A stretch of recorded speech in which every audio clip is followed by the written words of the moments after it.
श्रीमद् भागवत गीता अध्याय 3 कर्मयोग भाग 8।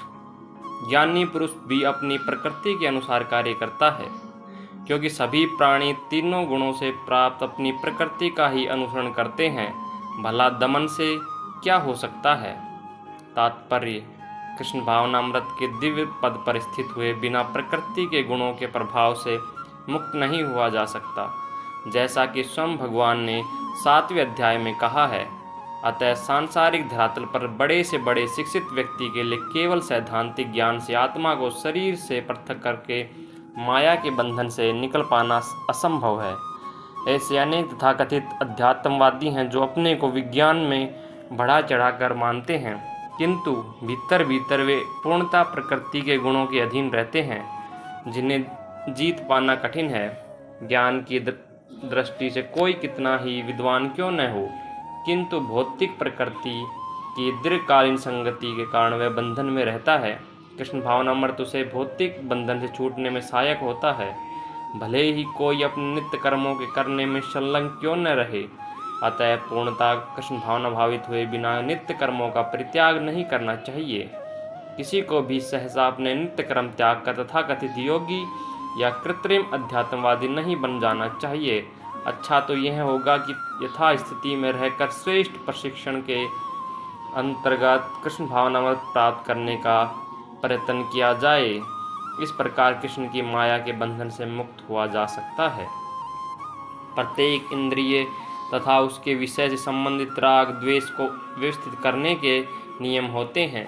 मनुष्य को ऐसे राग तथा द्वेष के वशीभूत नहीं होना चाहिए, क्योंकि ये आत्म साक्षात्कार के मार्ग में अवरोधक हैं। तात्पर्य: जो लोग कृष्ण भावना भावित हैं वे स्वभाव से भौतिक इंद्र तृप्ति में रत होने में झिझकते हैं, किंतु जिन लोगों की ऐसी भावना न हो उन्हें शास्त्रों के यम नियमों का पालन करना चाहिए। अनियंत्रित इंद्र भोग ही भौतिक बंधन का कारण है, किंतु जो शास्त्रों के यम नियमों का पालन करता है वह इंद्रिय विषयों में नहीं फंसता। उदाहरणार्थ यौन सुख बद्ध जीव के लिए आवश्यक है और विवाह संबंध के अंतर्गत यौन सुख की छूट दी जाती है।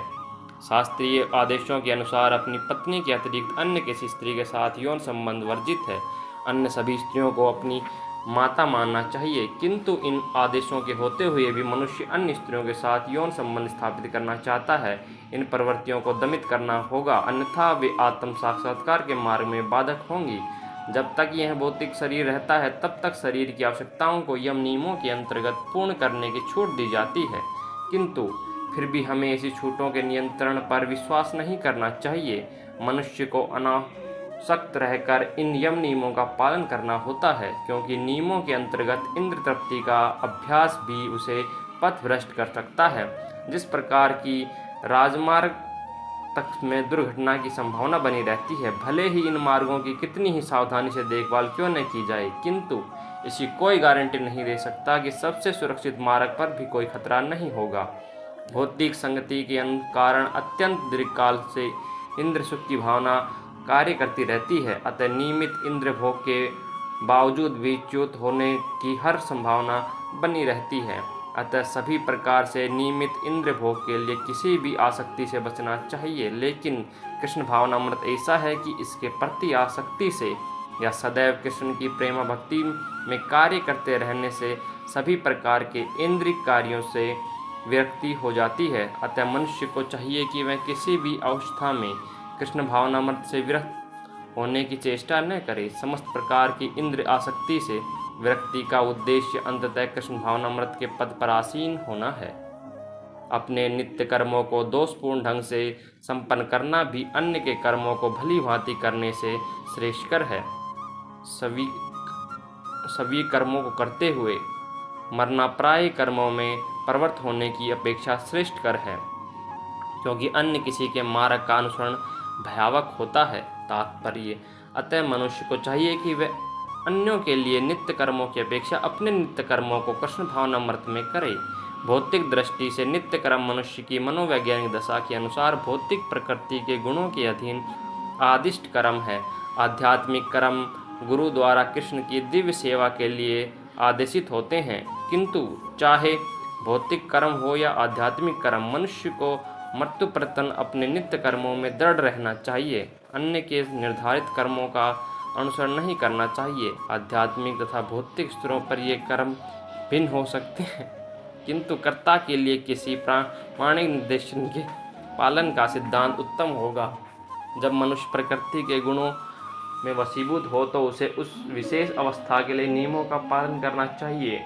उसे अन्यों का अनुसरण नहीं करना चाहिए, अन्यथा सतोगुणी ब्राह्मण कभी हिंसक नहीं होता, किंतु रजोगुणी क्षत्रिय को हिंसक होने की अनुमति है। इस तरह क्षत्रिय के लिए हिंसा के नियमों का पालन करते हुए विनष्ट होना जितना श्रेयस्कर है, उतना अहिंसा के नियमों का पालन करने वाले ब्राह्मण का अनुकरण नहीं।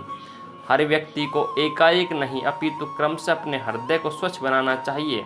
किंतु जब मनुष्य प्रकृति के गुणों को लांघकर कृष्ण भावनामृत में पूर्णतः लीन हो जाता है तो वह प्रामाणिक गुरु के निर्देशन में सब कुछ कर सकता है।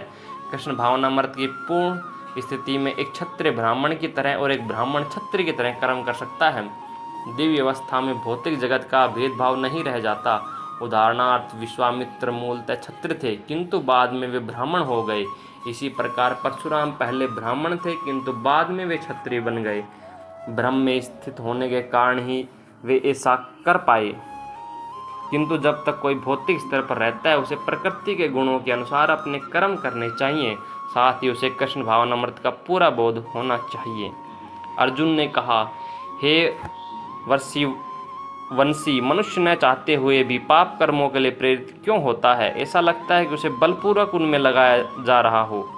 तात्पर्य, जीवात्मा परमेश्वर का अंश होने के कारण मूलतः आध्यात्मिक, शुद्ध एवं समस्त भौतिक कलमशों से मुक्त रहता है। फलतः स्वभाव से वह भौतिक जगत के पापों में प्रवृत्त नहीं होता, किंतु जब वह माया के संसर्ग में आता है तो वह बिना झिझक के और कभी कभी इच्छा के विरुद्ध भी अनेक प्रकार से पाप कर्म करता है। अतः कृष्ण से अर्जुन का प्रश्न अत्यंत प्रत्याशापूर्ण है कि जीवों की प्रकृति विकृत क्यों हो जाती है। यद्यपि कभी कभी जीव कोई पाप नहीं करना चाहता, किंतु उसे ऐसा करने के लिए बाध्य होना पड़ता है, किंतु ये पाप कर्म अंतर्यामी परमात्मा द्वारा प्रेरित नहीं होते, अपितु अन्य कारण से होते हैं, जैसा कि भगवान अगले श्लोक में बताते हैं। श्री भगवान ने कहा, हे अर्जुन, इसका कारण रजोगुण के संपर्क से उत्पन्न काम है, जो बाद में क्रोध का रूप धारण करता है और जो इस संसार का सर्वभक्षी पापी शत्रु है।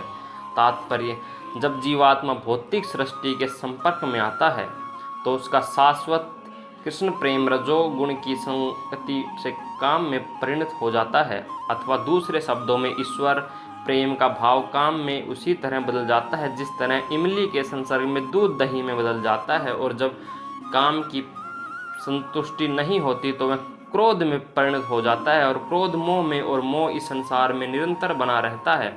अतः जीवात्मा का सबसे बड़ा शत्रु काम है, और वह काम ही है जो विशुद्ध जीवात्मा को इस संसार में फंसे रहने के लिए प्रेरित करता है।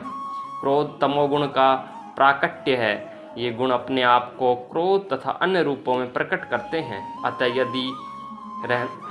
यदि रहने तथा कार्य करने की विधियों द्वारा रजोगुण को तमोगुण में न गिरने देकर सतोगुण तक ऊपर उठाया जाए तो मनुष्य को क्रोध में पतित होने से आध्यात्मिक आसक्ति के द्वारा बचाया जा सकता है।